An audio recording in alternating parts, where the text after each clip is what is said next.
Anneliese Michel, an epileptic, underwent a total of 67 Catholic exorcism sessions through a period of 10 months and died of dehydration and malnutrition. Ay, ay, ay. Like, at some point, when this is the image you're taking during your exorcism, you have to think, like, are we helping this person anymore? Are they benefiting from this at all? Are they getting something? Or is it just, like, a nightmare? Strictly a nightmare. My goodness. I've read up on this too. Like, they went for insanely long sessions, like totally relentless. And the people who were performing the exorcisms were also physically and mentally drained. But the fact that this poor girl, instead of getting her any other type of help, they were just bearing down on her. Oh my goodness. The Salem UFO. Captured on the morning of July 16th, 1952, this creepy photo appears to show 4 unidentified flying objects hovering across the skies of Salem, Massachusetts. Isn't Salem known for witches, not UFOs? We'll keep going. We know that the photographer's name was Shell Alpert, that it was taken at Salem's Coast Guard Air Station, and that the objects were spotted above the Winter Island and Cat Cove areas, but little else is known about this bizarre image. Some have claimed that the lights are simply reflections in the window through which it was taken. Others point to incidents throughout the 1950s in which supposedly similar crafts were seen, but the truth will likely remain a mystery forever. Maybe not forever. We've been seeing a lot of UFOs lately, you know, the government's trying to play it off as advanced Russian or Chinese technology, but we see those things going at thousands and thousands of miles per hour, just phew, zinging through the sky, and everyone who sees pilots who see it are like, oh my god, what the hell was that? I just wish somebody could get an HD video of one, you know? We're getting all these radar ones and really, you know, crappy pixelated ones. Somebody's got to get their freaking GoPro on these things, you know? GoPro 2021. Let's see it happen. Oh, whoa. Oh man, I didn't see that coming. What on earth? That's so creepy. It looks like the girl from The Grudge is hungry and wants a sandwich. Jeez. Oh, the fact that you don't see it right away, you can clearly see the little, photo of a woman. I mean, I suppose, trying to see if I can explain that. It looks kind of like that's an aluminum fridge or some kind of, shiny metal surface, so it could be, the girl taking the pictures, and that's her reflection, maybe. But it's still, it feels almost 3D in a little bit, even though it's a 2D image, I know. But wow, that one got a good jump scare. I like it. I'm impressed. Wow, let's move on. Ruins of Dresden after World War II. Yeah, this is something that I don't think a lot of people talk about nearly as often as a lot of the other kind of horrible things that happened during World War II. But Dresden was firebombed to absolute ash. It was a beacon of modern beauty and industry back then, and they weren't really a war city. It was just a city in Germany, and they got wiped off the face of the earth by the Allies. So many dead. If you're a Kurt Vonnegut fan, which I am a big one, you read a lot about that when he writes, because he was in a slaughterhouse underneath the city. The real-life Shining Hotel. Long before his stay at the Stanley Hotel in Estes Park, Colorado prompted author Stephen King to write The Shining, this Rocky Mountain lodge was leaving its visitors terrified. Seen here under construction in the early 1900s, the hotel was home to an unexplained explosion in 1911 that left a chambermaid maimed. She returned to work, but after her death years later, guests reported seeing her ghost stalk the halls, especially the scene of the incident in room 217. This was the exact room where King spent his fateful and terrifying night at the Stanley in October 1974. Yeah. I mean, a lot of scary stuff happens to inspire other scary stuff, don't you know? It's just all sorts of old hotels, again, unsafe working conditions that just existed back then because, all sorts of old hotels back then were in super remote areas where just all sorts of insane could happen, right? And nobody would be there to do anything about it. You're it burned down, but the nearest fire crew was 200 kilometers away.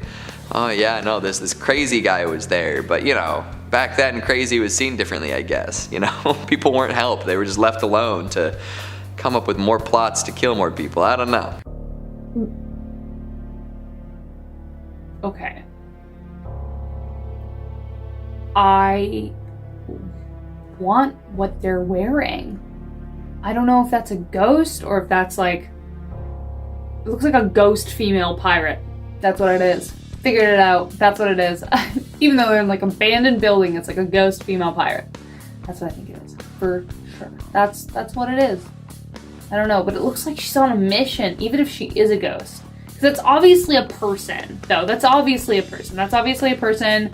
And the person who took the picture has like a really camera. So they just... This one was like, hey man, you coming? And he was like, whoa, it's a ghost. Oh wait, sorry, it's you, Sarah. Insert name. And she's like, yeah, let's go, bruh. That's what I think it is. Debunked. It's a person, and she's cool, and she's got great style. Let's move on. Picture of a shell-shocked soldier in a trench who looks like he was driven to madness after seeing the death and destruction during the First World War in 1916. Yeah, this is also like a pretty classic creepypasta, right? Like, this is absolutely, like, horrifying. The fact that it's so, like, fully encapsulates, like, the total loss of, like, cohesive thought in this person. It's just lost. Gone. I think they made an SCP out of this one too, right? There's an SCP that focuses on this image specifically. This is another one where it's like, if you look in the eyes too long, like, you're gonna see something else, right? You stare it down. The horrors of war encapsulated right here. This poor guy. Imagine, like, you can see the images of all the stuff that happened. You can watch the documentaries, but if you weren't there, you're not quite getting it. The Rothschild Surrealist Ball. The elaborate masks, robes, and decorations on display at the 1972 Rothschild Surrealist Ball are unsettling enough on their own even before you consider the people behind it. Wild conspiracy theories have swirled around the Rothschilds for centuries, with believers claiming that this German banking family does everything from control the world's wealth to instigate wars for their own gain. Whether or not any such rumors are true, Baroness... Oh, how am I supposed to read that? Because all the characters have been turned into... Sounds like Eyes Wide Shut to me, right? This is Kubrickian. Maybe he was inspired by that. Yeah, I mean, like, things that the Mega Rich do, like, there's no way that they have, like, the same tastes, wants, and needs as people who are not, you know, behind some of the most powerful and well-moneyed organizations in the world. There's no way that their brains work even close to the same as ours. Like, if you gained that money all of a sudden now, you would be nowhere near the same level of insane as some, like, next level old money lunatic. Just, there's no comparing it. You could walk into the same place and it'd be like speaking different languages, even if you were on the same page entirely. Whoa.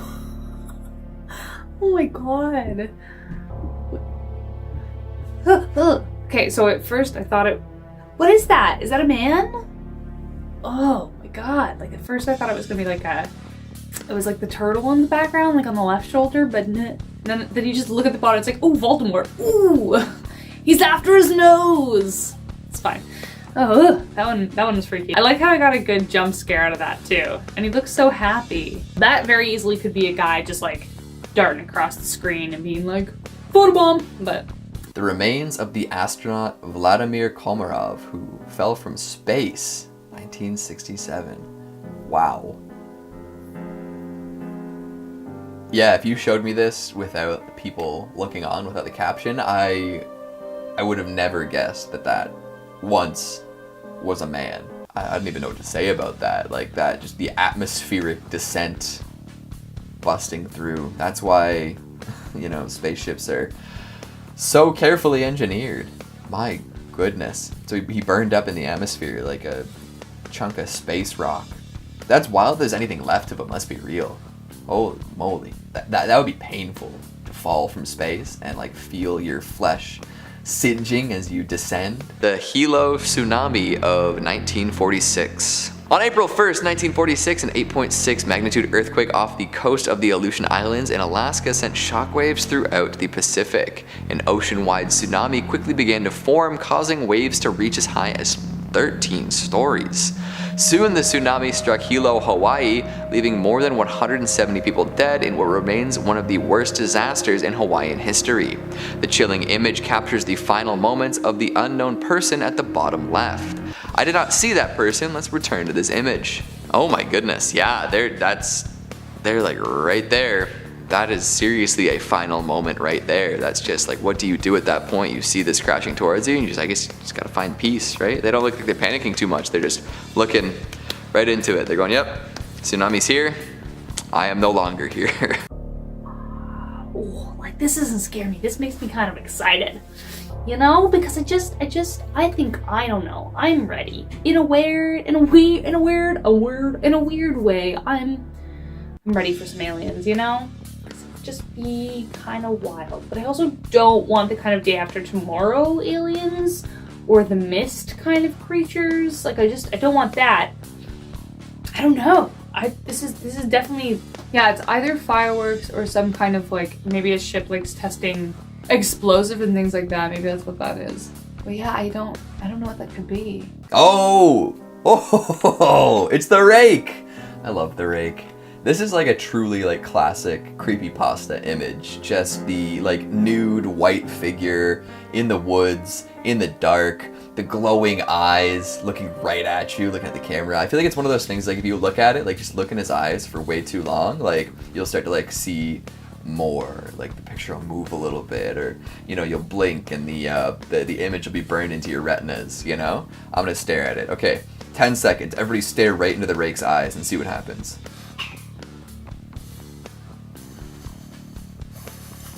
Oh, I don't know. Nothing yet, but maybe I've cursed myself. Maybe tonight he'll be sitting on the end of my bed.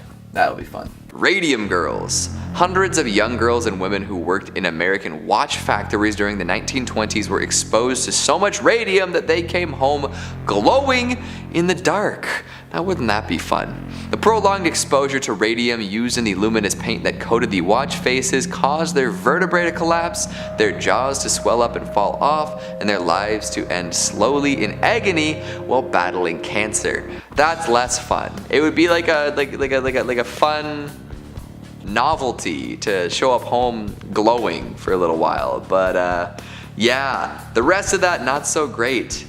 100 years from now, what are we gonna look back upon and be like, we probably should have been more safe while doing that? What substances are we using? What factories are people working in? What conditions are folks living in that we're gonna be like, yeah, that was pretty crazy back then. I can't believe we were just using radium like that. What's it gonna be? Well, I hope it's not something that I use all the time. It's okay. I'm not that scared. I'm okay. But you know what? I don't even know what this is supposed to be. Is it underwater? Black cloud. Is it a human? We're doing a human? Oh, I know what it looks like. You can kind of see like there's a mouth a little bit. Like there's like a mouth and like eyes. That's kind of, it's kind of like the glob guy from Ghostbusters, you know? You know?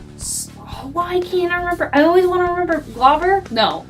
Oh, this is gonna be bad. I need to know what this is. I must watch that movie like 100 times. I don't know. I don't know what this is.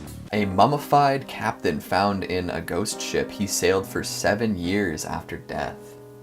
Wow. That is Ash, this guy. I guess was he mummified by like the sea air? The salty air?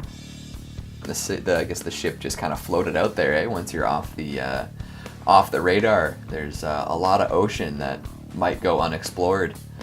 The poor guy. What do you think it was? Like it was had like a heart attack and just sort of slumped over, and that was that? Sailing solo?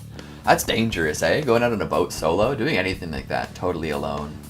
Like, once you're down, you're down. It looks like you had some communications equipment, but you know, yeah, if you suffer some sort of medical emergency, you're not necessarily getting other people to come to you. The Pioneers' Defense. This creepy historical image was captured in 1937 by Russian photographer Viktor Bula. While certainly an ominous sight, the men and women depicted here were merely members of the Young Pioneers, the Soviet youth group that was akin to the Boy Scouts. They're seen here donning gas masks during a military preparation drill in the Leningrad area, uncertain of what tomorrow might bring in the years before World War II, while their home country was seeing waves of death and terror under dictator Joseph Stalin.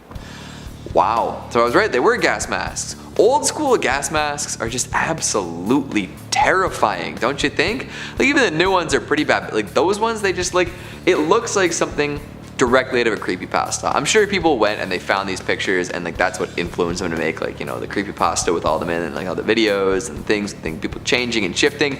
But it's just like, it is just so inhuman. It's like far, like it's in the deepest depths of the uncanny valley, where it's like, you know it's not human, but it's on a human. So it's like their face is hidden, and it's like a portent of doom, because, you know, gas masks should really only be used in places where you can't breathe.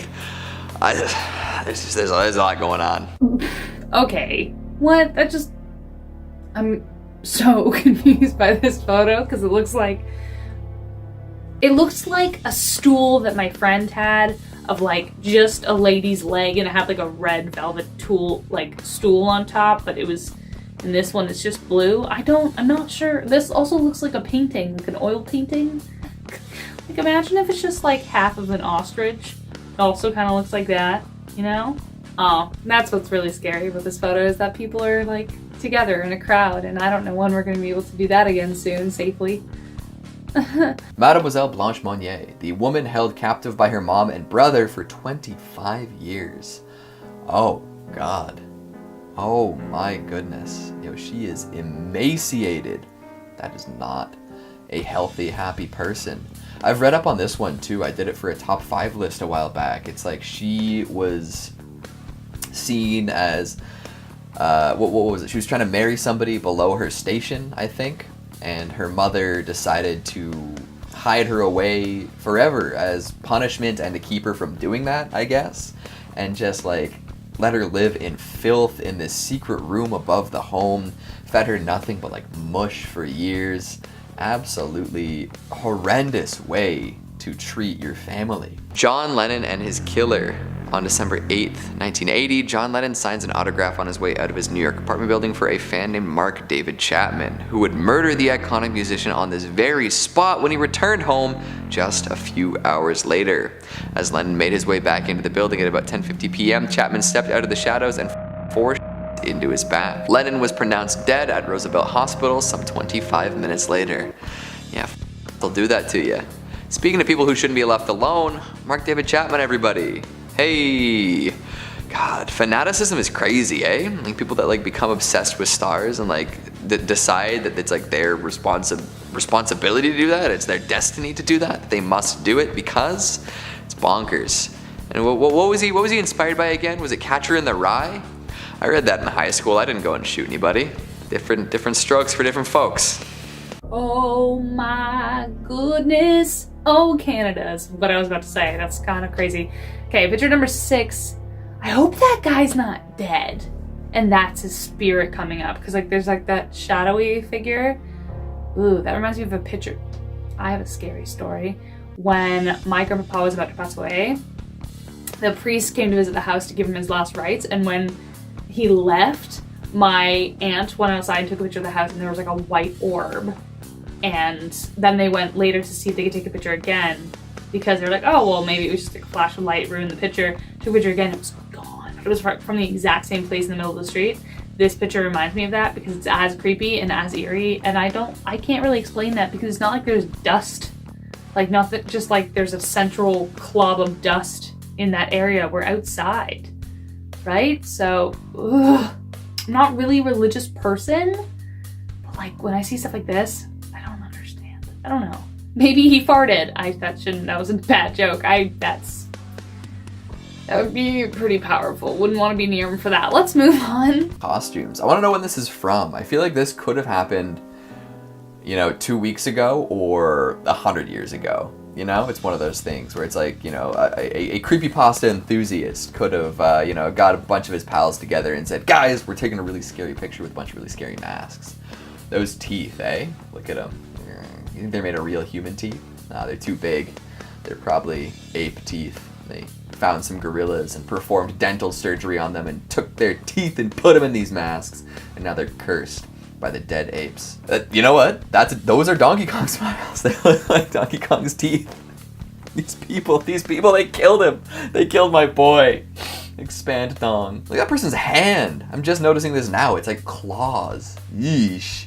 That's not good. There's some cursed energy going on here, especially with the splotches on the paper. Somebody found this like in like the bedroom of their family member who ended up in a cult, and this is like one of their meetings after they performed a bunch of blood sacrifices. The Stanford prison experiment. See, I know about this one. This is a classic. Where is it? Zimbardo? Yeah, Philip Zimbardo. There we go. The Stanford prison experiment commenced on August 14, 1971, after university psychology professor Philip Zimbardo divided student volunteers into two groups comprised of 11 guards and 10 prisoners in order to see how they would behave on their own inside a fabricated prison. The goal was to assess how quickly and intensely even educated and intelligent people can turn cruel and sadistic under the right conditions, and find out once and for all whether humans are inherently good or evil. In just 6 days before the experiment had to be called off, the guards had repeatedly abused and humiliated. In just 6 days before the experiment had to be called off, the guards had repeatedly abused and humiliated the prisoners by spraying them with fire extinguishers and forcing them to clean toilet bowls with their bare hands. The study and the creepiest photos left behind provide a chilling look at what humans are capable of. Yeah, that fell down in some deep, dark depths real quick now, didn't it? Although I think like the actual like scientific validity of this experiment like has been called into question a lot, just because he was just like literally like no instructions other than just like, your guards, your prisoners, like good luck, like you're in there, you lock them up, do whatever. And like I feel like the cruelty was almost implied. It's hard to replicate an experiment like this and use it as proof that humans are inherently evil. I think maybe it's like under certain structures, like people will abuse power, but you know what, that might be going too far for today. Oh no, this looks like an episode of Doctor Who that I don't want to remember. Oh, what? Yeah, it's an episode of Doctor Who I just don't want to remember ever again. Like that's what that is. It's like your face just disappeared. And I love how nobody's even bothered by it. What if they're slowly turning into the same thing? I don't know where this is. I feel like we would have heard about this if this was really real, you know? I think it's definitely either prosthetics or an alien invasion the government covered up, because we love that. Because what if this real life experience inspired Doctor Who? Because Doctor Who predicts a bunch of stuff and we love that show. Well, we being me and my roommate, we both love that show. So here we are. Pacific Southwest Airlines Flight 182. Here's another one that is like, yeah, that's real. It's very tragic. It's very scary to know that something like that can happen. And how it's caught just like this, sort of like above what appears to be like a home, with just a dinky little satellite up there. My goodness. Being a passenger, being a pilot, it's unimaginable, truly. Beck Weathers, the frozen man of Mount Everest. In May 1996, mountain climber Beck Weathers and his team attempted to complete their ascent of Mount Everest. Although they only had a small stretch to go, Weathers came down with a bad case of snow blindness. After getting stuck in a harrowing blizzard with a wind chill of 100 degrees below zero, he fell into a hypothermic coma. Frostbite set in on his nose and hands, both of which were later amputated. Miraculously, he managed to survive, walk back to camp, and be airlifted for treatment.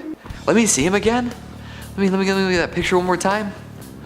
Holy smokes, yeah, that is just, that's a rough way to be, don't you think? That is just, oh my goodness. I mean, if you're a mountain climber, I think you assume those risks, but just to see that happen to the human body, that is chilling, to say the least. Okay, so this is, there's a woman in the background. I mean, I feel like this photo, like the creepiness of this photo is actually like counteracted by the fact that the two guys just look so freaking ready for prom and they're just having a great time. Like the intense model-like stare of the first one, look at this nice little boutonniere rocking it, and then there's just like a woman in the background going, but I wanted to go to prom too. I thought I was your date. Chernobyl. Is this taken at Chernobyl? What is this double exposure going on here? I don't really know how to explain what I'm looking at here. Like, it looks like there's some workers, one or two. I can't tell if it's like something went wrong with the camera. Maybe it is like the radiation that's causing it to goof up. That's like a really hard to imagine situation, like that much radiation melting down. My goodness. Welcome